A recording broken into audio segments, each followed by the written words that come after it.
Laurie Huston's News for the Heart is dedicated to helping you give a voice to your own soul. Our hearts have the power to free us from pain and the struggles that keep us from awakening to our true essence. Join Laurie now as we delve into our heart and soul to find the path that will open us to the possibilities and lead us to the life we love to live. And good afternoon. This is News for the Heart. It is the last Tuesday of the month, so I have my awesome co-host, Tom Campbell, with me. Welcome, Tom. I was just about to go into it. Thank you, Laurie. It's my pleasure to be here. I always enjoy these sessions we have on the last Tuesday of the month. Me too. They are a lot of fun, and they kind of get down to the basics of what really matters in people's individual day-to-day lives, and right. That's an important part of it. You know, if you have a theory of everything, people want to talk about science. They want to talk about philosophy. They want to talk about, you know, where are things going? And there's lots of other subjects you can talk about when the subject is everything. Yeah. But you bring the focus down to, all right, so what does this mean to us? You know, what does this mean to our everyday lives, our decisions, our choices, who we are, and how we grow, how we become more? Where do we find happiness? Right. And that's a real critical thing to talk about. So I'm really pleased to be here and kind of be grounded now by you and into the subjects that matter the most to individual people. Right. Or just me. All right. Well, so this past month, I'm going to bring up an example, and I want to talk about judgment and maybe discernment and maybe why we go to that place. But so the example, of course, is what happened with the Dalai Lama, caught on video. Apparently, there was maybe a discrepancy in wording, how they translated his words.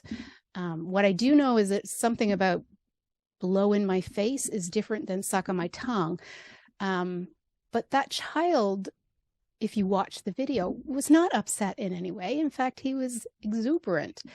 And the thing is, I think we, in the Western world, we're so focused on our children and how there's a lot of terrible things that have happened, especially in history.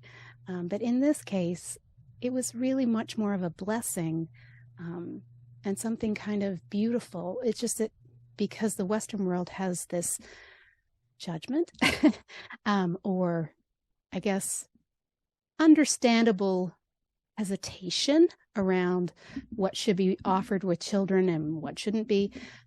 But in this case, I mean, that boy probably will never see the media, so he'll never be affected by all of the stuff that was put out there.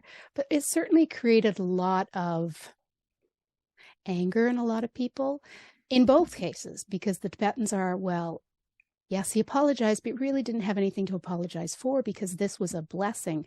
And it's not just a blessing for the child, but it's a blessing for the entire family. And then, you know, the Western world kind of got up in arms because it was like, oh, child abuse, and how could he? And it just went in a different direction. And of course, he apologized, not necessarily because he did anything wrong, but because the perception was that he did something wrong, and he didn't want that as the perception. But the thing is how do we, like, that judgment that we're so quick to judge and send this all out and get really angry and really feel justified in the anger that we feel, instead of, yes, in some cases, child abuse has been horrific and terrible, and the sexual aspect of it is just unbelievable. And I would never, ever, ever say that's okay, ever. But that's not what we're talking about. We're talking about a small situation that just got blown up, mainly because he's a very powerful figurehead, especially in a spiritual, religious way. But okay, so judgment, we just feel justified in judging everybody and everything without taking any discernment or don't know, looking at a situation from every angle instead of looking at it from a very limited perspective. So I thought we would talk about that and see where it goes.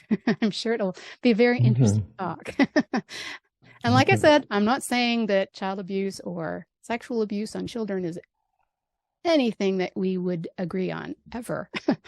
And then, of course, there's the people that say, but that's terrible and we should fight for it. And then we get back to the fighting. It's like, well, are we helping the situation? Are we making it worse? Or can we just offer love to those children or to everything? Okay, so I've said enough. Okay. And for those listeners out there that don't have a clue of what Laurie was talking about, you know, who did not, who are not people who stay up with the news, you know, and I'm one of those that don't stay up with the news, but I did happen to hear about this event, so I do know what you're talking about. The Dalai Lama was interacting with actually a family, and it was a very young child, and he's a very sweet guy, of course. He's a guy that's full of love and caring and so on, and he was interacting with this child, and as one does interact with childs, you know, when you're with a little child, you do baby talk, you do silly things because that's what the child relates to, and so on. So he was talking with this child, and no doubt he was also having fun, because when you're grown up like he is, then a child is a beautiful thing. So he and this little child and the child's family were all kind of there, and he said something that was interpreted by someone, I don't know who, but somebody interpreted it as "suck on my tongue," you know, which of course is kind of a goofy thing to say to a child, "suck on my tongue." I guess if you had a very, goofy sense of humor, you might think that was funny, you know, and the child might think that was funny, and maybe you'd say that to a child just to make the child giggle, or think that it was ridiculous, you know, the ridiculous being funny. But it seemed out of place, and it to Western ears, that was kind of inappropriate thing to say to a child. All right. Now, the Tibetans, of course, who understood the language, said, no, it doesn't. That's not it at all. That's not what he said. That's, but in any case, that's what got sent out in the media and then spread like a wildfire all through the media. The Dalai Lama told a little child to suck on his tongue, oh no. And it was a big deal. So that's kind of what happened. It's as you say, it's making a mountain out of a molehill. The better interpretation was blow in my face, not suck on my tongue, but blow, suck, kind of whatever you can see in a language and face. I don't know, but anyway, I don't know that language, and I have no comment on it other than let's just talk about judgment and how quick we are to judge others. And that is a characteristic, probably the seminal characteristic of self-centeredness. Mm. When you are self-centered, you tend to judge everyone. And you judge them based on yourself. You are the yardstick, you're the measurement. You're the thing that others get compared to. You compare others to yourself. So we judge people. Here we are, self-centered, sitting at the center of our own universe, and we interact with other people, and we judge them. Yeah. Are they better than us? Are they not as good as us? And we love to find people who are not as good as us because it makes us feel better about ourselves. Oh, look at those people. They're not as good as us. Us. Me. Really, they're not as good as me, and that makes me feel better because now I'm superior to those people who aren't as good as me. So partly it's a strategy we use to make ourselves feel better. It's, most people don't feel real great most of the time. Most people are probably in what would be, what in medical circles be called a kind of a light or a pre depression. Okay. I don't know, there's a word for that. Not really clinically depressed yet, but, sort of depressed, heading in that direction. I can't remember. There is a medical term for it, but it's not right. Peri-depression or pre-depression. It's got its own little medical term for that. But most of us in the world are like that. We're not real happy in our lives. Our lives are struggles. Our lives are difficult. Our lives are a problem because things just don't go the way they should. Things just aren't the way they should be. And we know, of course, how things should be. We have our opinions about how things should be, and we don't really see those as our opinions. We see those as facts. Okay? That's something we believe. And people do not see their beliefs as beliefs. They see their beliefs as facts. That's what the word believe means. I believe it. They think that is a fact. So most people look out and see the world, and it is not the way they'd like to have it. Their children aren't doing what they should be doing, which is being polite and courteous and get along well with each other and don't fight and do their homework and, et cetera, et cetera. That's the way the kids should be. And they're not like that. So that's a problem. Spouse is not the way the spouse should be. The spouse is, doesn't help as much, doesn't do this as much, isn't that as much as they should be. And they're too much of this other thing that they shouldn't be. And that's not really so great either. And the job, well, we all know the job, the job just something we have to do to get paid, but we really don't like going there, and it's not much fun. And most of the people that work there are just not all that nice. They're competitive. They're trying to get ahead of you.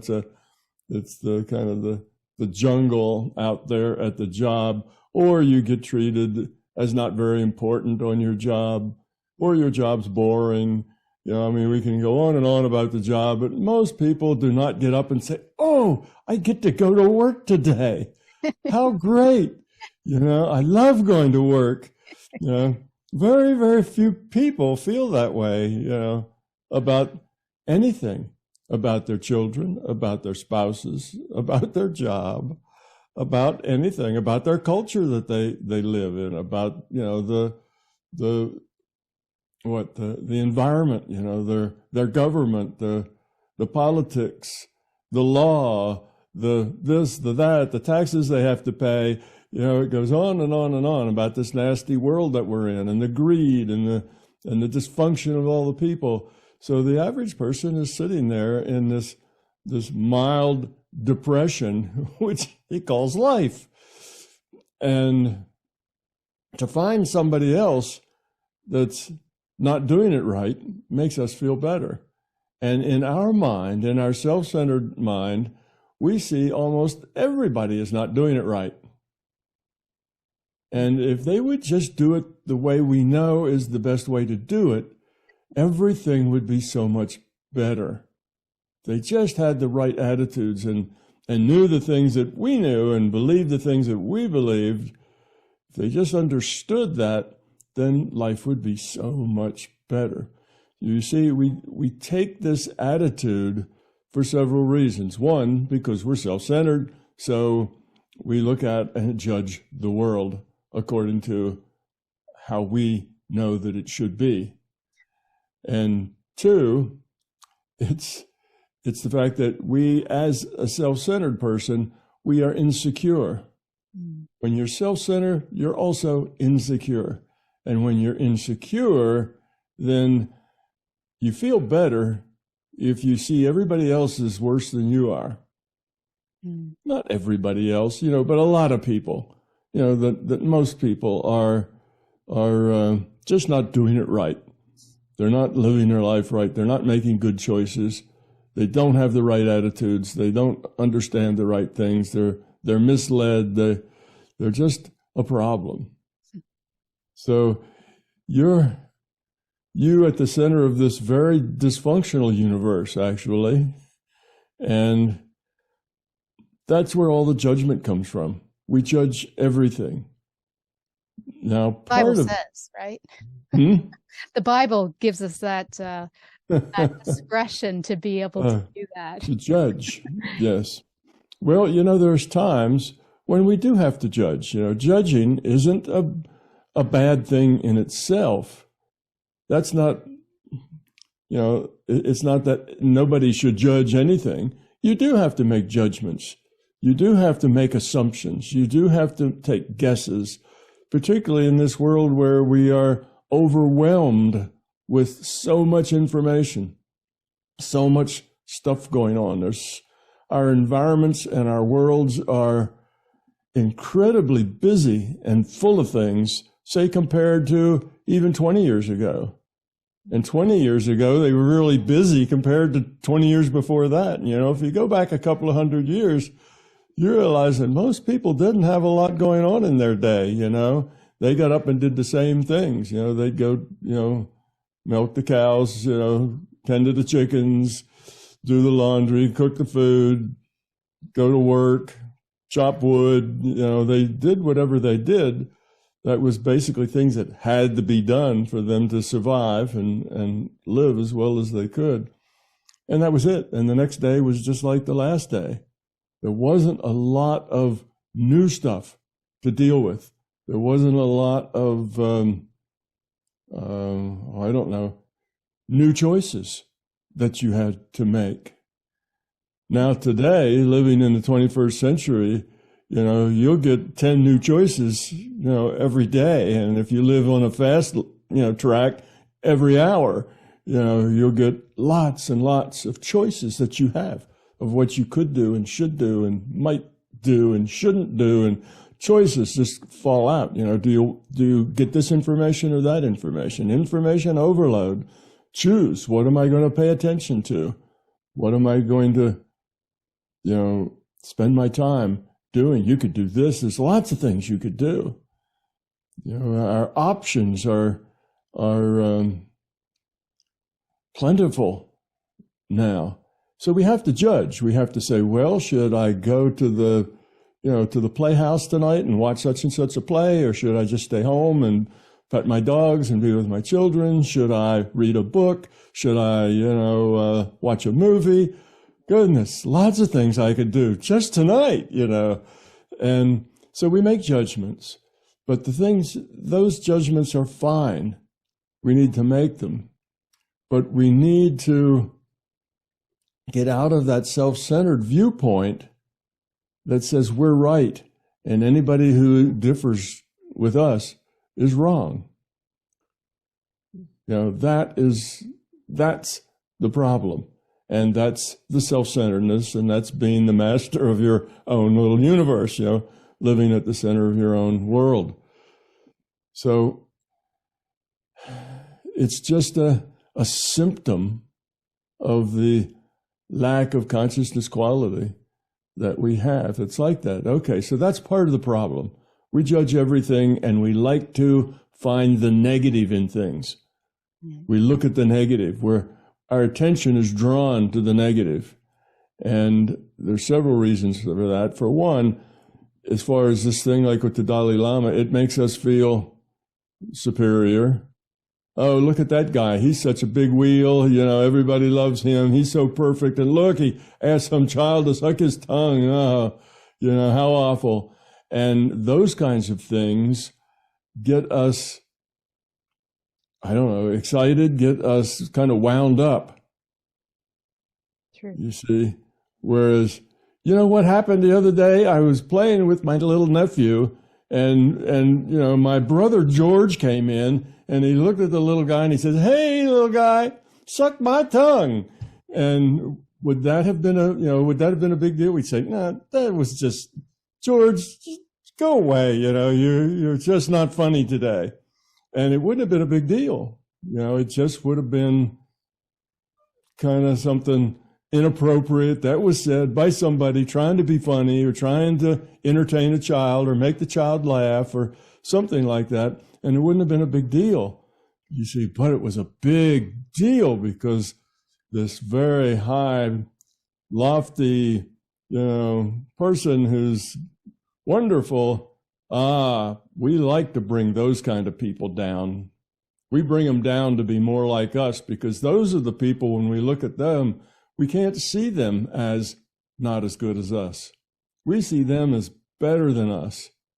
We are not that loving. We're not that caring. We don't have that level of quality. And that makes us uncomfortable because now we squirm a little in our little chair at the center of the universe because we see something that makes us feel not so good. And this guy stumbles and falls and does something like that. "Oh yeah, I knew he wasn't that great. I'm not that far away from him. And I never would have said that. And he said that. So I'm about as spiritual as he is, you see." So we love to put down people who are held up on pedestals by large numbers of people. If you are a person that is known to be very high quality or a wonderful person or whatever, then there isn't anything that the self-centered person would like better than to be able to trash such a person, because that person actually makes him feel not so perfect. That's a good example of somebody that is much more grown up than they are. So that's why it spreads so quickly, because so many people would love to pull down anyone that's up on a pedestal, anyone that is considered to be wonderful and great. That's really news.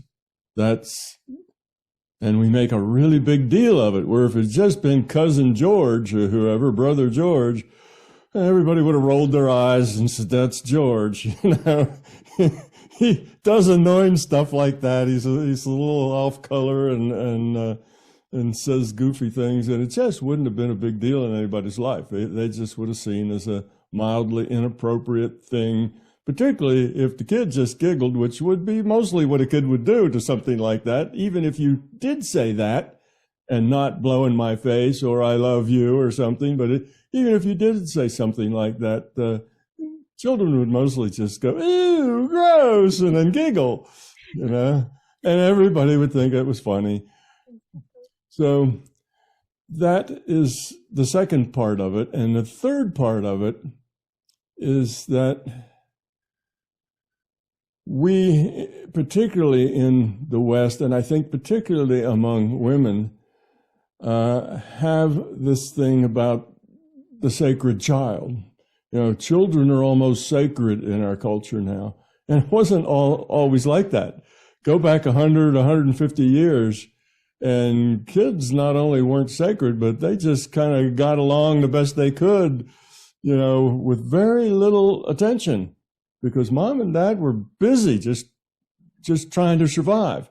And the kids didn't have a lot of attention. They just found ways to help, ways to work, and they otherwise stayed out of the way, but today it's almost the sacred child. And I say mostly women because women have an instinct to care for and protect children. So it's just kind of an instinctual thing. If you take a bunch of people and there's a child that's being hurt or being abused or something, the women have almost a visceral, reaction to that, because that's part of their fundamental instinct, is to take care of and protect children. Now, for men, they also have an instinct to protect women and protect children, but women first. It's so men wouldn't have that same kind of what I would call overreaction to it as the females have. And in our culture right now, the overreaction is more over than it would have been otherwise. And I remember, it was probably in the 1980s, maybe middle 1980s, the child abuse thing almost became hysteria in our culture. You could just randomly point at somebody and go, child abuser, and they would be stoned on the spot. It was almost a hysterics back in the 80s. And it's calmed down some, but it's not as bad as it was. That was, I'm not sure what triggered it, but it's kind of run as a sub-hysteric thing in our culture since then. But sometimes in the 80s, remember there was a whole spate of that, and some 12-year-old girl would come out and say, oh yeah, my Uncle Fred, he touched me. And suddenly, Uncle Fred's in deep trouble, maybe even in jail. And later the girl said, well, I just made that up because everybody else, I wanted the attention and everybody else was saying things like that. And anyway, it was just a time where the child abuse thing had super sensitivity to it. And a lot of people, the witch's hunt. Yeah, like the witch's hunt. Yeah, you can get a little crazy about it, if you get wrapped up around that. And I kind of remember, neighbors were calling the I don't know what it is, the authorities because somebody had a bruise on their face. Well, kids have bruises all over them a lot of the time because, particularly little boys, because they play rough and tumble and they're a little clumsy and anyway. So there was just a lot of that kind of thing. To where even kind of with animals, but it's like the innocent, whatever the innocent. But so of course we're not saying that all of those children lied. Oh no. No, we're just saying that it was so hysterical that it built and built and built. The media thing is like everything kind of built, and a lot of people. I can remember at that particular time in those 80s. I remember a thing that was kind of amusing. My daughter has an allergy to strawberries. Oh. And we didn't know that until she ate a whole bunch of strawberries. We got strawberries and she ate more than her share, probably ate, like 10 or 20 strawberries. And she broke out in hives all over her face, her arms, her legs. And we had no idea what it was. And at the beginning, we didn't know that it was the strawberries either.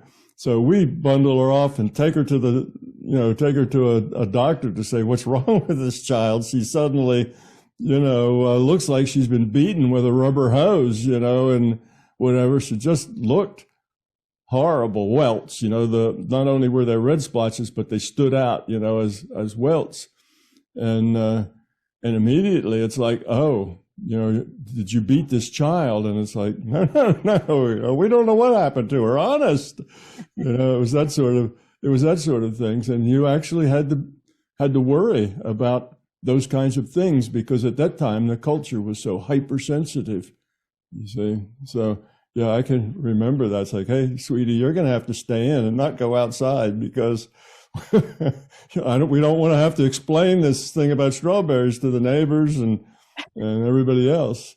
Oh dear. Yeah. So anyhow, that was a time. So that is another thing. That's still kind of not as hysterical as it was today, as it was in the 80s, but it's still a thing that triggers a lot of people. And that trigger just kind of sets them off to kind of go into accusatory space, hyperspace, to get upset, to get angry. And it's like any of the other emotional triggers that we have. It just creates this huge irrational response. And that response spreads. And it starts to create its own, little consciousness bubble. Its own little collective consciousness outrage spreads, more and more people feel outraged. And so that's the third thing that's going on, is that there's a hypersensitivity to that. And yes, doing anything that's negative or hurtful or even not helpful to a child is an awful thing. We need to protect children. That's good that our culture wants to protect children, but we can get a little crazy with that too, to where, we can push it a little too far. So that's all. Pretty pilot parenting right now. A lot of them can't do anything these days, which is unfortunate. I see all these kids wearing masks and I'm thinking, why are we still doing this? We're outside, and I get it, but it's lowering all of their immune system because they're always wearing a mask. It's just we kind of overdo it. We're going overboard on a lot of things, which. And we haven't mentioned the fear word yet. And, we need to talk about fear and love, every session that we have. So that's basically the fear thing. We're afraid. And that's why it's triggering something in our childhood that might have happened where we might have been embarrassed or had, an example of, it could be triggering us from so many different places, but I'm just wondering if maybe the most angry people are because something happened to them or they got caught up. But that's possible. So many things. I don't think that's as likely, but that's possible. But I think so that was three basic problems. One, people are fearful, therefore they're self-centered, therefore they're insecure. When they're insecure, they love to see the negative in everything else because that makes them feel superior. Two, they kind of are in a sense of being, like everything is awful. They trigger on the negative. Everything's awful in our society and in our culture and in our politics and in our whatever, and we see the negative in everything, so we tend to jump on that negative boat. People love to take down people who are raised up high. We like to find things wrong with people like that because that makes us feel better about ourselves. And we have this cultural thing, particularly among the women, that have a very gut level reaction to something that was done to a child. Now, the Dalai Lama didn't stick his tongue in the child's mouth or, slap the child or do anything like that. Just said something that was at least interpreted to be a little on the edge. Not that funny, but that's funny. No, not the suck tongue. Blow in the face, that could have been cute. Blow in the face. That blow in the face is actually a blessing. Anyway, but yes. So it may not, like you say, that may not even have been an intent at all. It's just could be just a translation error. And again, people wanting to see something that's wrong are apt to jump to conclusions. Look what I just saw. Big news. Dalai Lama wants child to suck his tongue. And of course that's just not it. But that gets attention, and that sells newspapers, and that brings in money, and that gets people to click on your link, and all of that is about money and power and so on. So people do it, whether it's true or not. So all in all, it's just an event that happened that was overblown, overworked, but it made money for people, so they're going to work it get as much out of it as possible. It sped through the information sphere because of that, because it was a moneymaker. It was an attention grabber. Anything that's an attention grabber is also a moneymaker. Every time you grab somebody's attention and they click something, somebody gets some money, So it's a moneymaker. So that was kind of what it's about. But yes, we have this problem with judging people. Now, let's look at the other side of it, the love side. If you're not self-centered, and if you see people as just like you, struggling to get along, struggling to learn their lessons, struggling to have a higher quality of consciousness, struggling to do the right thing, and they're doing the best they can with what they have. And what they have is a lot of fear. They have a lot of beliefs. They have, insecurities. They have all that. That's what they have. That's what they have developed in this life. And now with all that stuff, they're trying to deal with things.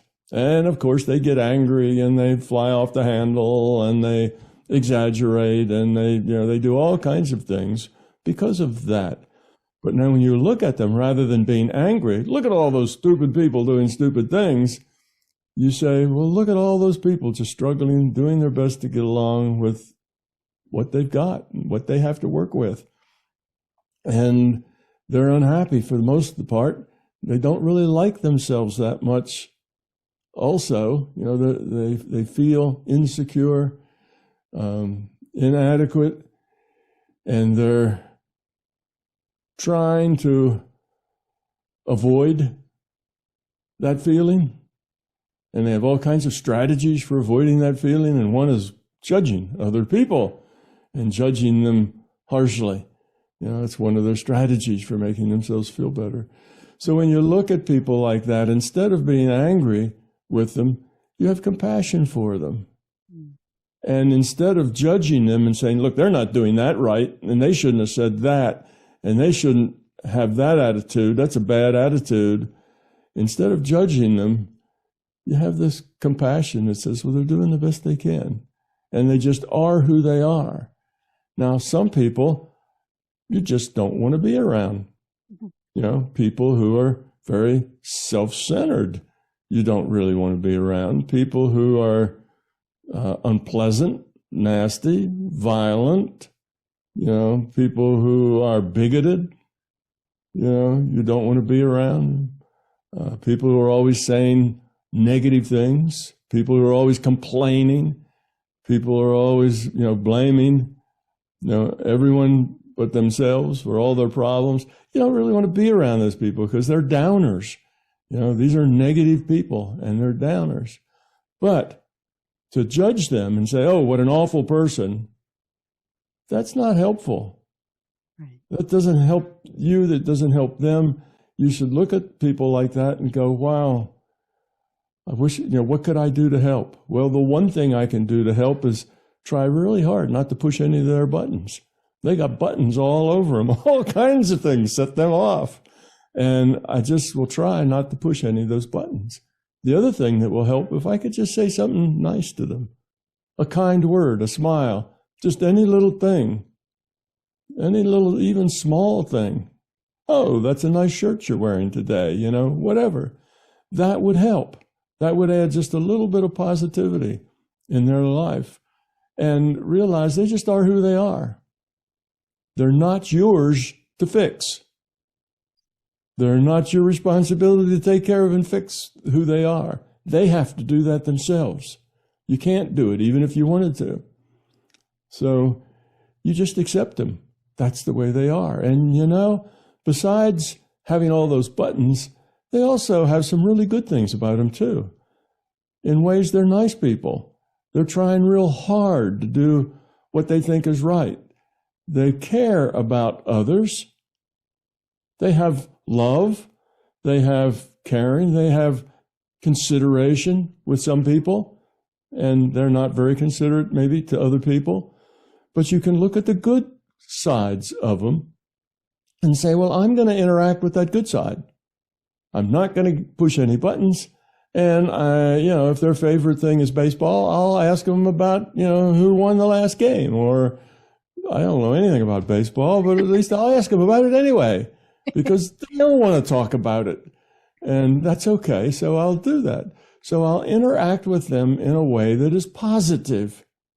And by doing that, it actually helps them, lift them up out of that pre-depression space that they stay in all the time.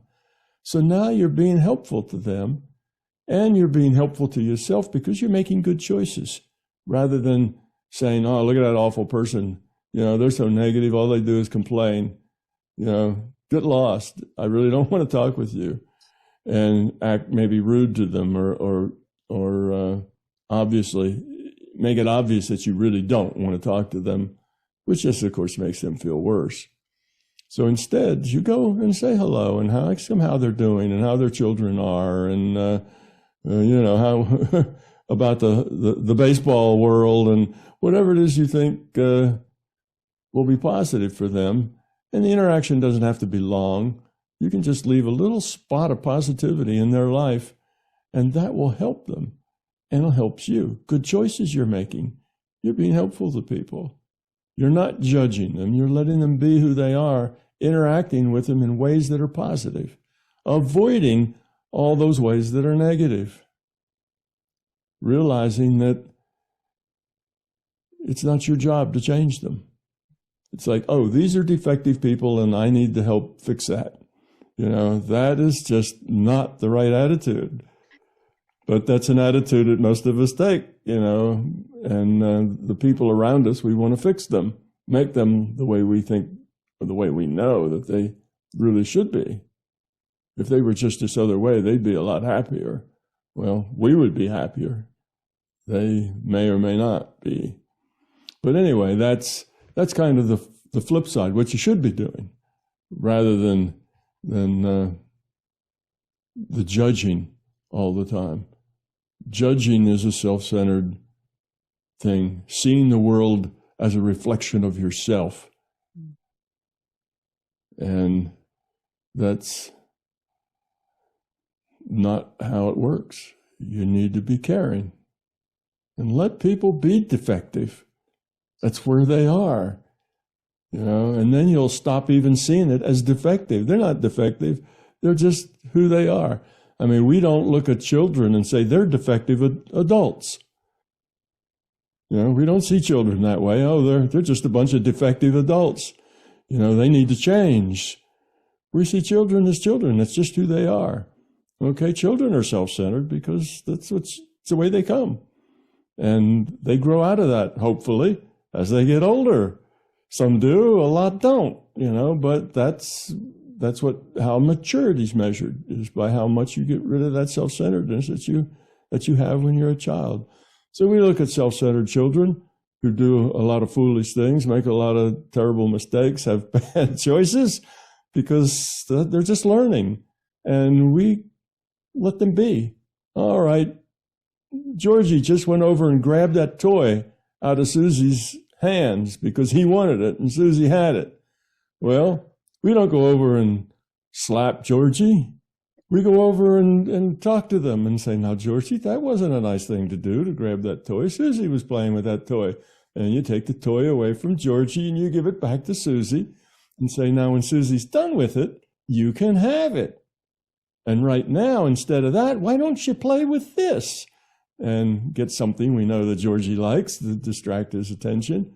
And we deal with it in ways that are helpful, ways that are positive, and that helps those children learn. Well, we're no different as adults. When we interact with other adults, we need to be positive. We need to not go over and slap, you did it wrong, you're awful. Somehow jerk them around to be the way we want them, or order them. If you just went over to Georgie and said, that's wrong, don't ever do that again. Well, yeah, that would work, but it won't work nearly as good as the positive approach. Okay, that's the negative approach. The next time, Georgie will just make sure you're not looking and he doesn't get caught because you didn't teach him anything other than he needs to avoid you and your criticism and your judgments. That's all you're teaching Georgie, is how to be how to get away with it. Not that it's wrong.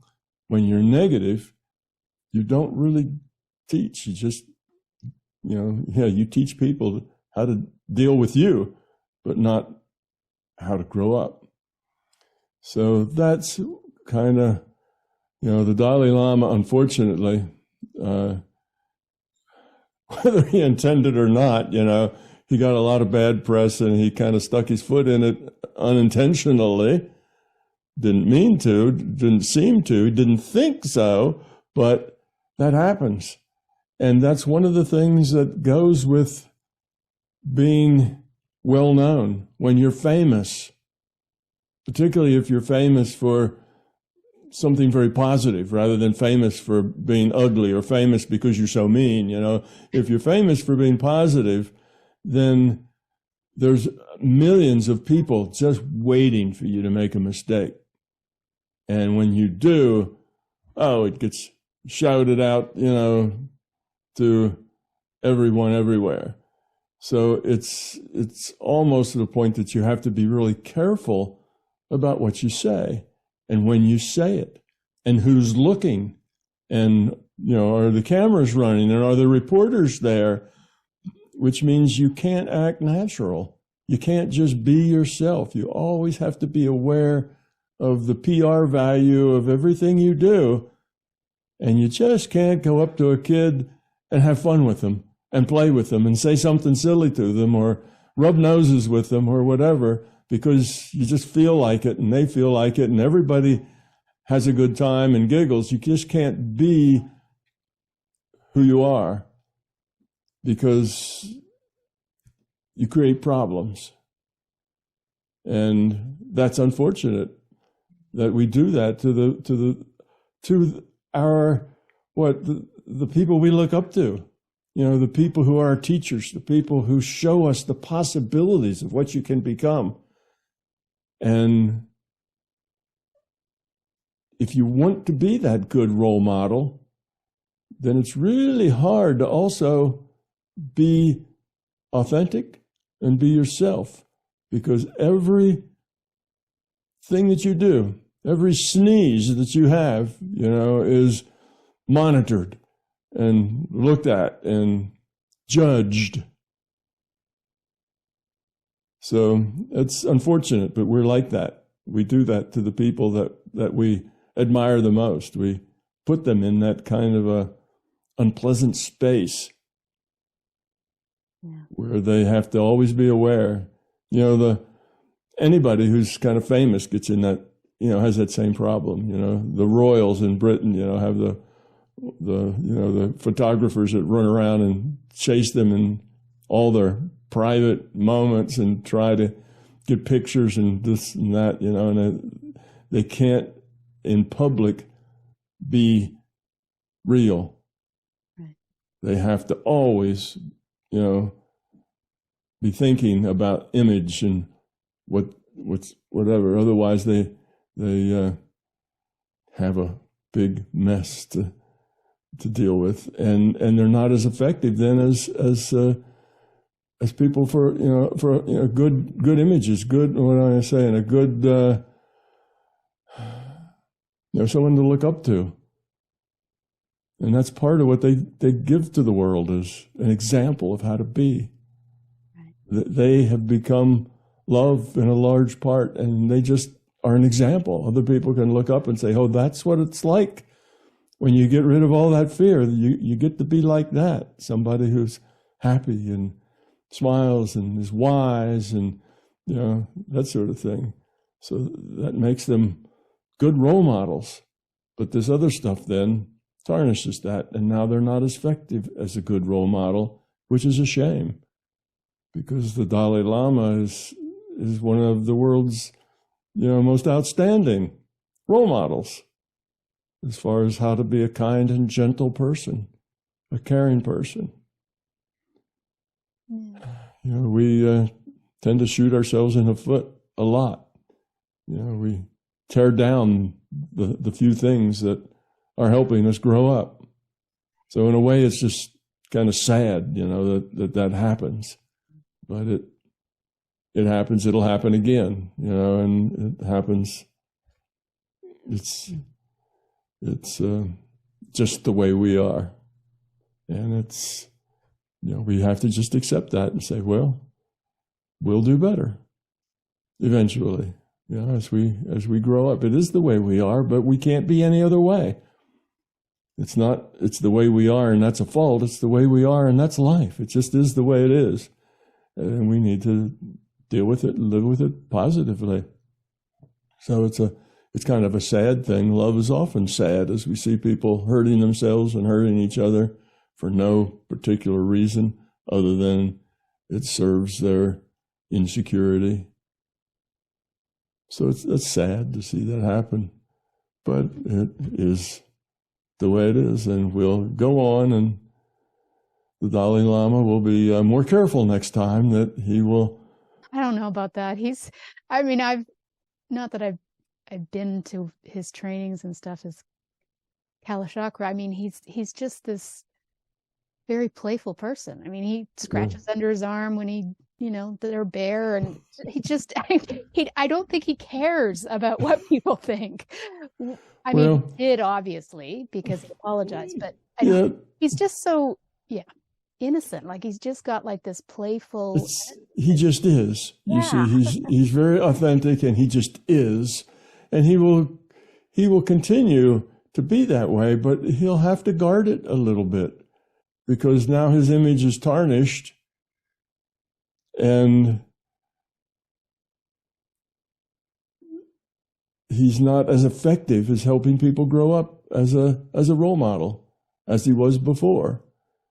Because, the Dalai Lama, he does inappropriate things with children, or says inappropriate things with children, So it's just too bad. And he'll be a little more aware of that next time. He's a smart guy. He knows, but he'll still be himself.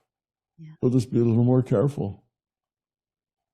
You can't always be yourself in all circumstances. When there are people around who will take negative things away, then it's not good for them to take negative things away. So you have to be careful not to create that. Image is important. It'd be nice if we could just say, to hell with our image. We just go out and live our life and everybody will just have to deal with me the way I am. That's okay up to a certain point. But image is important in that you don't want to say or do things that create negative responses in people, because you're not helping them. You need to create positive responses in people. That's what pulls us all up. And when you create a negative response in people, that's just not what you want to do. Now, you can't help it. People are people. Some people will take a negative response to anything you do. But you want to minimize that negative response.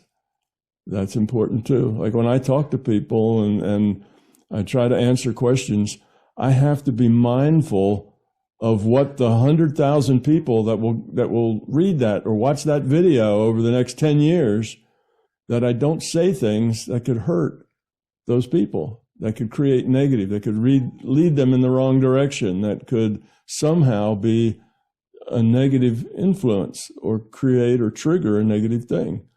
Now it's 100,000 people. In 100,000 people, you're going to get all kinds of people in that from all different belief systems and all different attitudes. So trying to minimize that negativity is something you have to be aware of when you state things. Well, I don't always say things that in a group like that, where it's going to be seen by lots and lots of people, I don't say things in the same way I would if there were 4 or 5 people just here physically, and I was talking just a small group, and it wasn't being filmed. It wasn't going to go out. Now I can loosen up a bit and say things that are maybe a little more astonishing or whatever, because it's not going to create negativity somewhere. It's in a small group, and that negativity won't necessarily spread. So I tend to be a whole lot more less cautious and more open, and say more details in a small group than I will in a big group with the cameras running, just because I don't want a negative response going out if I can help it. I want it always to be positive.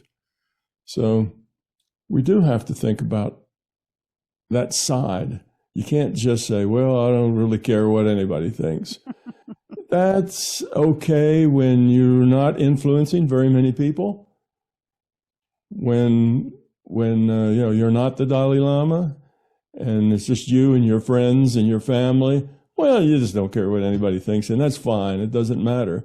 But when you become a personality that has connection to, and him, to hundreds of millions of people, then it does matter what you say and how you say it. And you need to be mindful of that. And you just can't just be yourself. As much as you would enjoy just being yourself, you have to care about the overall effect that you have in the world. It's, when you get to that level like he is, then he has to care, because he does have an overall effect in the world. And there's not many people who do, but he's one of the few who does have that kind of reach that millions of people know of him and his thoughts and his attitudes. And mostly they're all enriched by it. But so, that's kind of a bummer for him, but it's life. You do have to be careful about what you say. Even when we're careful, people will judge us. We've read the comments. Yeah. Yes, exactly. But that's the way people are. That goes back to number one. Yeah, it takes us back to the beginning. That's it. People are insecure. People have fear. People have ego. People have beliefs. And they're going to live their life and express all that fear and ego and belief. They're going to express it all the time because that's who they are. And we just need to be as positive as we can to those people and try not to trigger them. Well, we really do get the whole hour in quickly, don't we? We do. Like we just started. Yeah.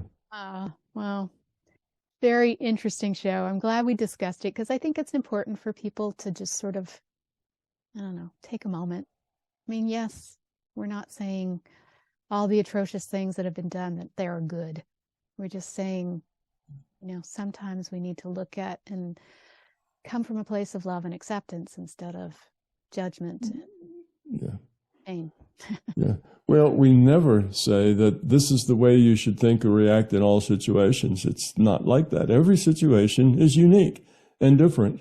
And if somebody really is harming and being rude to or not nice to or hurting children, then you need to intervene. You need to do something about that. That's wrong. And it's particularly wrong with children because the trauma you cause those children then becomes trauma, when they're in teenagers, and trauma when they're adults, and trauma when they're trying to have a relationship or trying to raise their own children. And, that kind of stuff goes on, and it continues to feed negativity into our environment for all the rest of their lives. So we have to be particularly careful with children. Yes, they're different than adults, need more protection than adults. You need to be more careful about what you say and how you say it and what you do, because they're very malleable, very changeable, and you can affect them in ways that you just would never imagine. You can say something to a child and you think it's just fine, and it may affect them the rest of their life because of the way they interpret it. So it's, as children, we do have to be particularly careful and particularly protective over our children. I agree with that. But there are excesses that we can do that aren't positive. Anything, you can take anything almost to an excess to where it stops being positive and starts being negative and starts being hurtful and doing damage rather than doing good. So you just have to be aware of, what is appropriate, at what, with any given circumstance. Everything's unique. You can't make a rule and say, this is the rule and always follow this rule, because somebody will always come up with something where that rule doesn't actually fit. And they'll look, and they'll look, and they'll look. It's like, oh, I'm going to find something where this doesn't fit. Yeah, absolutely. So every situation's different. So just be aware whether or not your motives are coming from fear, or whether your motives are coming from caring and love. And if they're coming from fear and you're feeling negative and want to, talk about negative things, then you probably ought to just be quiet and not talk at all. And take a look at what you're doing and why you're doing it. All right. So yes, we're all in favor of treating children with care, but we're not in favor of abusing the Dalai Lama, who was just trying to be himself and make a little child happy. Yeah. All right. Well, you've been listening to News for the Heart. We've been getting the heart of what matters with Tom Campbell. Judgment, love, always. All right. Well, thank you very much. We'll be back next month for sure. And might take a little break after that. But yes. All right. Thanks, Tom. Thanks, Laurie.